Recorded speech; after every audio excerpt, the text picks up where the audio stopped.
এই লোকগুলো কোথায়? এত যে হাজার হাজার লোক নিয়ে গেল ওরা তো ঘুমেও নাই, ওরা বেঁচেও নাই, কি বেঁচে আছে? কেউ আগেও আসে না, কাউকে খুঁজেও পাই না, কোথায় তারা? এটাই আমার সবচেয়ে বড় প্রশ্ন।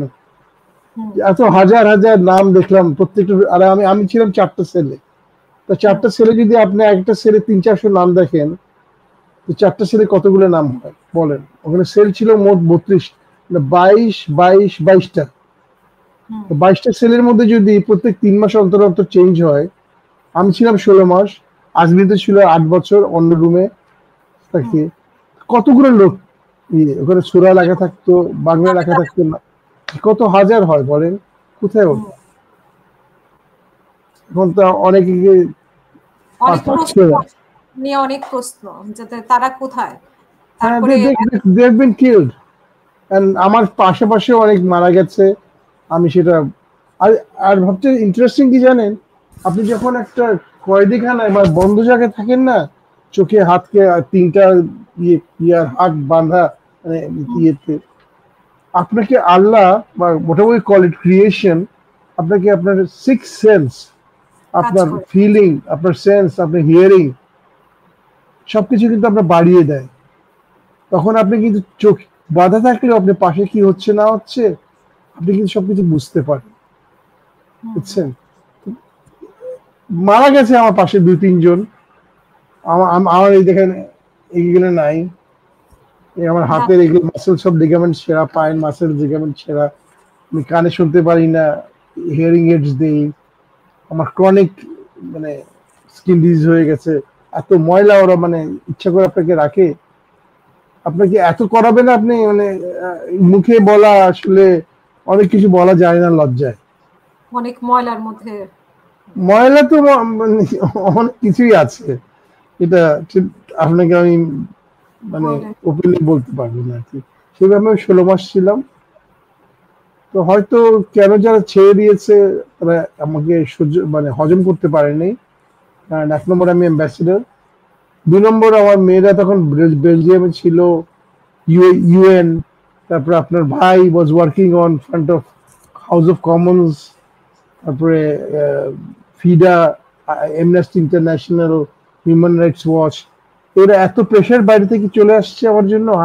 হাই প্রোফাইল তো আজমি, আমি মানে অ্যাম্বাসেডার যে হাইয়েস্ট প্রোফাইল ছিল, মানে সো তারা হজম না করতে পেরে ছাড়তে বাধ্য হয়েছে, but very badly tortured and brutally handled, humiliated beyond comprehension. সেই আমার ছোট্ট স্টোরি। লম্বা করতে গেলে অনেক লম্বা করা যায়, কিন্তু ছোটতে এতটুকুই বলে দিচ্ছি। রেখেছিল। জি, প্রায় 16 মাসের মতো আমাকে ছেড়েছে ওরা মার্চে 16, 2019। 2019 মানে 18 নির্বাচনের পরে। জি, নির্বাচনের পর। জি, তারা বলেছিল যে আপনাকে নির্বাচন আগে ছাড়া হবে না, কারণ আপনি গিয়ে আমাদের বিরুদ্ধে লিখবেন, আর আপনি কিছু লিখলেই আমাদের ভোট হারাবো। আর ভোট হারালেও কি, সব তো আগে রাতে সিল মারা ছিল। পানিশমেন্ট, এটা একটা আশা সান্ত্বনা দিত আমাকে, এই তো আর কি, ছেড়ে দিব। আপনার পরিচিত লোকজনই আপনাকে মানে টর্চার করলো, ইয়ে করলো। এখন একটা প্রশ্ন হচ্ছে যে মানে তারা কি বিচারে এসেছে কিনা। 2 নাম্বার হচ্ছে যে তারা সব ভেঙে গেছে, তারা সব আমেরিকায় হয় হাওয়াইয়ে বাসায় আছে, কিংবা হয়তো বেগমপাড়ায় বাড়ি কিনে আছে, আপনার আশেপাশেই আছে, সব তো ইউরোপ আমেরিকা। মানে যারা তখন ছিল তারা সব জি, বাইরে। তারা তো সব করাপশনের উপরে করেছে। আমার কাছ থেকে টাকা নিয়েছে, আমার মেয়ের তখন 1 পয়সা খাবার টাকা ছিল না বাসায়, সেখান থেকে তারা 10 লাখ টাকা নিয়ে গেছে জোর করে, তোর আব্বাকে মেরে ফেলবো। ও তো বুঝে নাই, সে যা ছিল বাসায় আবার নিচতলা আমার অ্যাপার্টমেন্ট ছিল, সেটা বিক্রি করে দিয়েছে, ওখান থেকে টাকা দিয়েছে। কি করবে?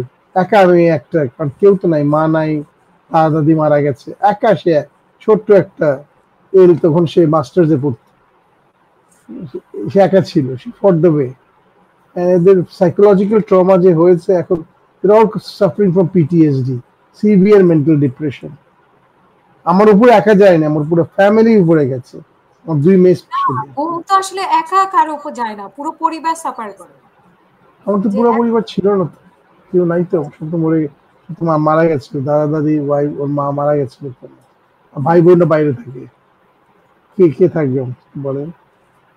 সে একাই ছিল, আমি আর ও একাই ছিলাম, একা ওর উপর দিয়েই গেছে, ওর উপর দিয়ে গেছে। এখন সে সাফারিং, এখনো সে কাউন্সিলর কাছে যায়, সে লেসন মানে trauma, it's called PTSD, it's a very long time trauma, but আস্তে আস্তে আস্তে আস্তে কাটে, বাট সময় লাগে, অনেকে কাটে না, অনেকে পাগল হয়ে যায়। আসলে আমাদের যারা বেঁচে আছি আমরা একটা সংগঠন আছে আমাদের, যারা ভিকটিম সারফেস করে, মায়ের ডাক নামে একটা আছে, অধিকার আছে, যারা যারা ফ্যামিলিজ দিয়ে করে, কিন্তু আমাদের একমাত্র ভিকটিম, আমি সেটা করেছিলাম প্রথমে, যারা সার্ভাইভারদেরকে নিয়ে পৃথিবীর একমাত্র আমাদেরই ছিল, এখনো আছে। গতকালকে আমরা হাইকোর্টের সামনে ছিলাম, ওই যে আমাদের 15 জনকে নিয়ে আসছিল। তো শুনেছি, দেখেছি। জি, তো প্লিজ। এই যে এখন যে মানে বিচারটা হচ্ছে, সেই বিচার নিয়ে আপনার কি মনে হচ্ছে যে এই যে 15 জনকে কালকে হাজির করা হলো, তারপর ওনাদেরকে আবার সাব জেলে রাখা হলো, আজকে দেখলাম যে কি কি খাওয়া হবে, 3 বেলা কি কি খাওয়ানো হবে সেটাও পত্রিকায় আসলো। তো এই বিচারটা আপনার কি, মানে এই বিচারটা সম্পর্কে শুনতে চাই। আর দ্বিতীয়টা হচ্ছে যে এই প্রসেসিং আর কি, সাব জেল বা ওনাদেরকে যে আলাদা করে রাখা বিষয়টা, বা আদালতে হাজির করবে না, তারপরেও তো করা হলো, এই বিষয়টা শুনতে চাই। আর পাশাপাশি যে এত যে হাজার হাজার গুম হলো, তো সেই গুমের আসলে তাদের অনেকেই পরিবার জানে না এখনো যে তারা বেঁচে আছে কি মরে গেছে, সে তাদের কি অবস্থা, মানে তাদের কথা কিভাবে জানতে পারে? তাহলে একটা কথা আপনাদেরকে বলি, 5ই অগস্ট যেদিন ফল হলো শেখ হাসিনার, আমরা কিন্তু রাস্তায় ছিলাম, আমি আমার ওয়াইফ, সেকেন্ড ওয়াইফ আর দেখি, আমরা তখন ওই যে রাওয়ার ওখান থেকে আমরা রিটায়ার্ড অফিসার্সরা আমরা যাচ্ছিলাম গণভবনের দিকে, তখন এখানে পুলিশের সাথে আমাদের কনফ্রন্টেশন হয়, হওয়ার পরে শেখ হাসিনা ভেগে যায়, আমরা সব চিন্তা রাস্তায় লাফালাফি ছিল, কাটাকাটি করে, রিজয়সিং। সেটাতে হঠাৎ করে কর্নেল হাসিন বলল, let us go to DGFI. ওখানে তো আজমি বেঁচে আছে এখনো, আজমি আমার জুনিয়র বাট ছোট ভাইয়ের মতো, আজমি বড় ভাই লন্ডনে আছে, মোমেন আজমি, ঠিক আছে, আপনার বার্মিংহামে, কি ম্যানচেস্টার হোয়াটএভার, ম্যানচেস্টারে সমস্ত। জি, ওরা আমার খুব ছোটবেলার বন্ধু, একই আমরা মানে নটরডেম কলেজ টুগেদার, দুই ভাই একসাথে পড়তাম, আমরা দুই ভাই একসাথে পড়তাম, ওদের একই ক্লাসে, স্বাধীনতার পরে সব একসাথে অটো করে ইয়ার বাঁচানোর জন্য একসাথে করে দেয়, তো সিনিয়রিটি জুনিয়রিটি থাকে না।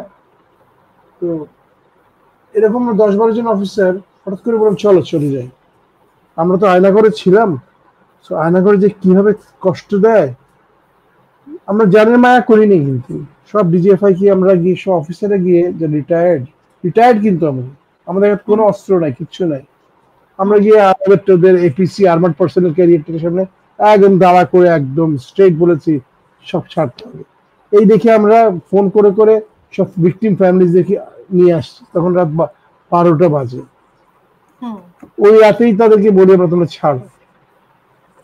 ওই দিন তারা একজন আমাকে, ওদের ভিতর থেকে একজন কানে কানে আমাকে বলে গেল, স্যার এদের যদি আপনি এখানে বার না করতে পারেন তাহলে কিন্তু কেউ বাঁচবে না। তো 5 জনই বেঁচে বের হয়ে আসছিল, এবং তারপর ওরা আমাকে ভিতরে নিয়ে গেছিল, আমাদের 3 জনকে, আমি ব্রিগেডিয়ার ব্রিগেড হাসান নাসের এবং আমাদের কর্নেল হাসিন, আমরা 3 জন গেছিলাম। তখন তারা স্ট্রেট বলে দিয়েছিল যে যাদেরকে আপনারা আগামীকালকে বা পরশু দিনের মধ্যে দেখবেন আমি ছেড়ে দিয়েছি তারাই বেঁচে আছে, আর যাদেরকে দেখবেন না তারা কেউ আমাদের কাছে নাই।